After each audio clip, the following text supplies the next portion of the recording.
Boa tarde, gente. Então, vamos continuar as nossas aulas. Hoje eu não quero aparecer, só vou mostrar os slides. Eu corrigi todos os trabalhos de vocês e enviei mensagens, mas no geral vocês ainda estão fazendo confusão com máscara cirúrgica e a máscara N95. Eu vou mandar, aliás, já enviei para Duda um material da USP recente de uma enfermeira, em que ela mostra os equipamentos e ao término da aula eu vou mostrar para vocês também a máscara a N95. Isolamento por aerosóis é N95, só por aerosóis, ok? Então não pode pôr aerosóis, máscara cirúrgica, e vocês estão colocando. Eu corrigi todos os trabalhos e enviei mensagem, mas vocês precisam prestar atenção, sobretudo agora, né? Porque nunca esteve tão em evidência essa questão dos EPIs. Inclusive esse vídeo que eu vou mandar posterior para vocês é de uma enfermeira da USP que fala especificamente sobre o Covid, mas aborda a questão dos equipamentos, tá? Mas agora vamos aqui à cachumba. Eu pretendo não tremer muito, mas vamos lá. Então, a cachumba, ainda estamos falando de doenças transmitidas por vírus. Então, é uma doença viral. E ela é uma doença de transmissão respiratória, viral, como eu falei, de uma forma geral ela é benigna. E interessante é que esse vírus ele tem um tropismo pelas glândulas salivares e geralmente a parótida, às vezes as sublinguais e submandibulares. Então, por favor, não confundam gânglios com glândulas, tá? A cachumba ou esse vírus, ele tem um tropismo por glândulas salivares, ok? Agora lascou-se, né? Que eu tenho que segurar com uma mão e puxar pela outra. Então, é uma doença de transmissão respiratória por gotículas. Eu vou dar cola aqui. Gotículas é máscara cirúrgica, ok? Então, uma transmissão respiratória benigna, como eu falei para vocês, o tropismo desta doença são as glândulas. Aqui vou mostrar a foto. E elas ficam aumentadas, essas glândulas, elas aumentam de tamanho. E o paciente, às vezes, fica com projeção da orelha para frente. Ela pode ser unilateral ou bilateral, ela pode só acometer um lado, como pode, na grande maioria, acometer os outros. Vou aproximar um pouquinho para a gente mostrar as glândulas mais perto, tá? Então, a parótida, a sublingual e a submandibular. Então, elas aumentam, existe uma tumefação, que a gente fala, elas ficam endurecidas e com edema, tá? Esse é o tropismo. Porém, ele pode comprometer também, como todos os vírus, viu, gente? Pode fazer a meningoencefalite. Como é glândula, o tropismo dele é glândula, ele pode dar a orquite ou a orquiepididimite, porque são glândulas. E, de uma forma mais rara, pode dar esterilidade. E nas mulheres pode dar oforite, que é a inflamação dos ovários, tá? Oforite. O diagnóstico, na grande maioria, é clínico. Porém, para todas as virais, a gente pode fazer a sorologia, IgG, IgM específico, tá?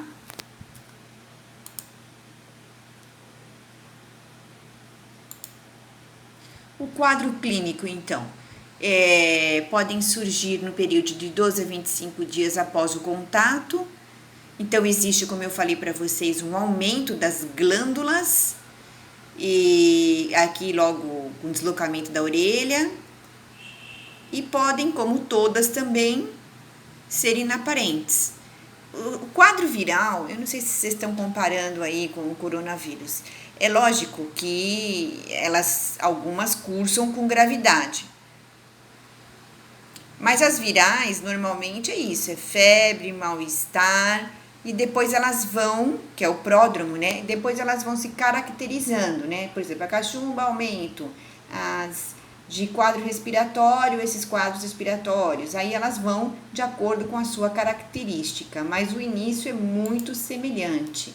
Vou aproximar aqui também, interessante, olha como é que fica, tá vendo? As crianças, é uma doença viral muito característica das crianças.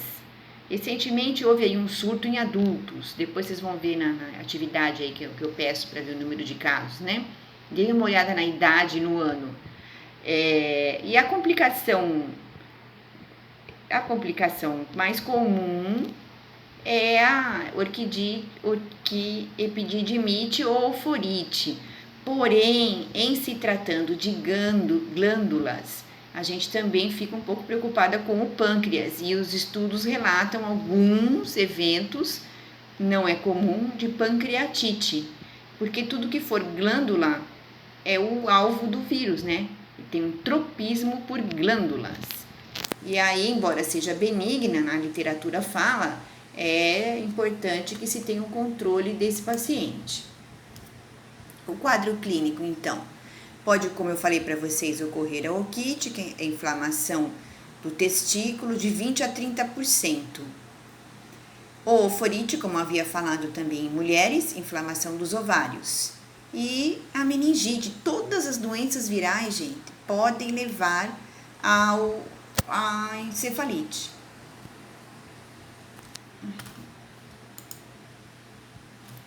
Obviamente, existe uma dor, essa tumefação da glândula, ela leva a uma dor, a criança tem dor. Como eu falei para vocês, 75% é bilateral, mas ela pode ser unilateral. E, obviamente, a criança tem bastante dor ao deglutir, ao mastigar, pelo exercício, né? Que se faz aí com a musculatura, pressionando também essa glândula entumecida. Como todo tratamento viral, não existe tratamento. É o quê? O tratamento é sintomático. Hidratação, alimentação, a gente pede repouso, né? Para exatamente poupar esse sistema imunológico para que ele consiga aí vencer essa batalha. Eu gosto muito de dar na primeira aula aquele filme que vocês assistiram, porque vocês vejam, o corpo humano, ele precisa, nesse momento que ele está lutando contra um agente infeccioso, ter energia e recursos. Se o indivíduo trabalha muito, desgasta, ele tem mais dificuldade de ter essa energia para lutar contra esse agente infeccioso. Por isso, a gente pede, então, esse repouso. E aí, os cuidados, obviamente, são todos cuidados, vou aproximar um pouquinho aqui, paliativos. Febre, para dor, né? E aí, não vai dar, né, para criança principalmente, para adolescente, a alimentação deve ser mais fácil de mastigar, né? A gente tá vendo aqui uma coisa, inchação das parótidas. Não gostei disso não. Vamos por edema das parótidas, tá? Depois eu vou mudar aqui. Não tinha visto isso. Profilaxia vai ficar como atividade, existe a vacina, né? Graças a Deus, temos vacina. Exame de sangue. Nem sempre vai ter alteração do hemograma. Às vezes eles podem aparecer normais, inclusive o VHS pode aparecer normal. VHS eu já queria introduzir um pouquinho para vocês. Ele vai detectar processos inflamatórios, né? Então, nem sempre ele aparece positivo. E pode ser número de leucócitos normal, ou as virais podem dar tanto leucopenia quanto leucocitose. Então, também não é muito preciso, né? E é importante também dar uma pesquisada na amilase, considerando o pâncreas, por ser uma glândula, né? E o nosso amigo aqui, o vírus, ele tem um tropismo por glândulas. Ai, tô tremendo. E, logicamente, os testes sorológicos. É uma doença sem maiores complicações, benigna e não tem tantas questões a serem abordadas. Eu preparei também aqui um outro material, deixa eu achar aqui, que eu vou mostrar para vocês. Nós já abordamos o herpes zoster, mas eu fiz aqui um compilado de figuras que eu achei interessante, e talvez aqui não dê para ver, mas quando vocês, eu vou mandar esse material para vocês abrirem só uma foto aqui do zoster, né, que segue o trajeto do nervo, que a gente já abordou, aqui deste paciente que foi cefálico, seguindo só o trajeto do nervo. Peguei uma foto de uma síndrome congênita de citomegalovírus, de um recém-nascido, e vou partir hoje para outra doença, que é a mononucleose. A aula de hoje vai ser um pouco mais rápida, por quê? Porque nós vamos terminar as virais a semana que vem com hepatites virais. E aí a hepatite, eu quero que vocês prestem bastante atenção, não é difícil, mas tem os marcadores virais importantes que vocês têm que conhecer. Então eu deixei a aula de hoje mais leve e também porque gostaria que vocês assistissem o vídeo da enfermeira da USP falando especificamente sobre o Covid. Mas quando se fala em Covid, se fala de doença infecciosa. Se falando de doença infecciosa, se fala de limpeza, higienização das mãos, uso de EPIs. E eu também vou mandar um material para vocês do uso de EPIs, tá bom? Já vou postar assim que eu terminar a mononucleose. Então, a gente vai terminar um pouquinho cedo, esses 2 vídeos são rápidos, mas eu gostaria muito que vocês assistissem esse vídeo dessa enfermeira da USP sobre o Covid, que ela dá uma abordagem ampla, bastante ampla, tá bom? E então vamos lá. Mononucleose infecciosa também é uma doença viral. Essa aqui também é da família dos herpes virídeos, lembra dos herpes vírus. Então era varicela, herpes zoster, herpes simples, mononucleose e citomegalovírus. Estava faltando a mononucleose. O agente da mononucleose é o Epstein-Barr, tá? Deixa eu ver se eu coloquei ele aqui. Ai, saiu horrível.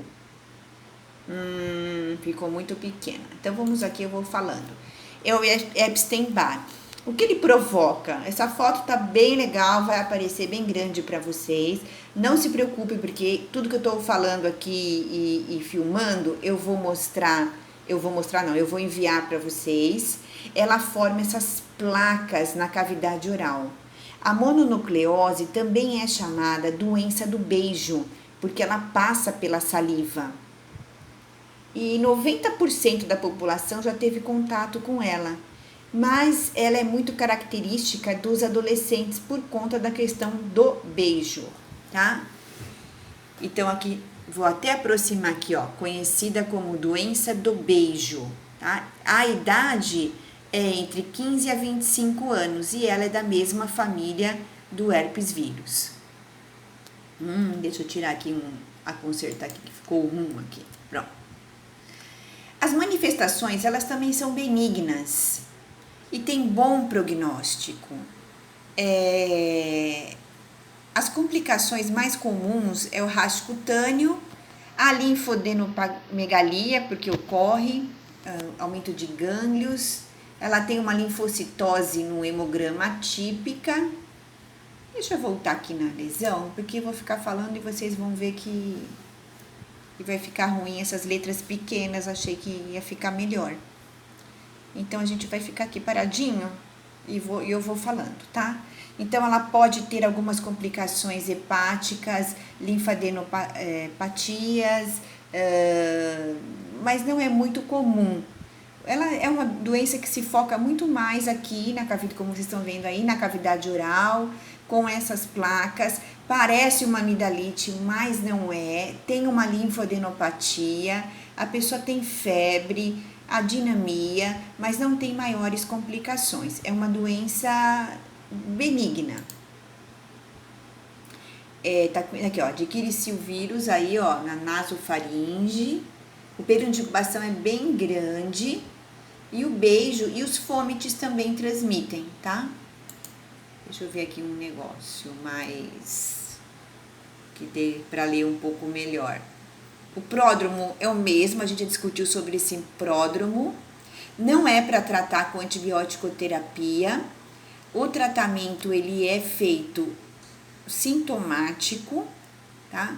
E a gente faz o diagnóstico com o exame sorológico.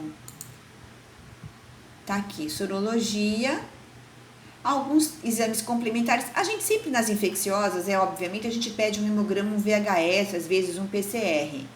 Mas esses hemogramas, eles são muito atípicos. Eles podem dar leucocitose, eles podem dar leucopenia ou linfopenia. Enfim, não existe assim um padrão fixo, tá? Aqui, ó, característica essencial do exame é a presença de leucocitose. Pode às vezes dar leucocitose, às vezes não. E a sorologia, que é o último slide aqui, é o IgG e IgM. Ó, tratamento aqui, deixa eu pôr aqui para baixo para ficar melhor. Não há tratamento farmacológico. O tratamento, não há tratamento antiviral específico. Nem tratamento antiviral e nem antibiótico. Você vai tratar só os casos graves que se usam corticoides, apenas nos casos graves, tá bom? E como eu falei para vocês, a antibiótico-terapia não está indicada. A criança ou o adolescente vai se hidratar, uma dieta também fácil de deglutição, porque dói também para engolir, e vai fluir tudo bem. É válido também pedir, por conta da complicação hepática, um exame de função hepática, mas não é muito comum que isso ocorra, tá bom, gente? Essa é a aula de hoje. Não esqueçam de responder o questionário, verifiquem direitinho lá as respostas de vocês. Eu acho que eu mandei direitinho lá também as mensagens individuais. Muita gente não colocou o número de casos, é importante porque você tem noção de como está essa doença, né? E mais uma vez eu reforço que vocês assistem o vídeo da enfermeira, um vídeo novo, foi feito agora pelo pessoal da USP, as meninas são ótimas, eu acho que vale a pena, tá bom? Eu paro por aqui e agora vou postar todo esse material aqui para vocês. E estarei disponível no fórum, ok? Beijo a todos. Saudades novamente. Beijo.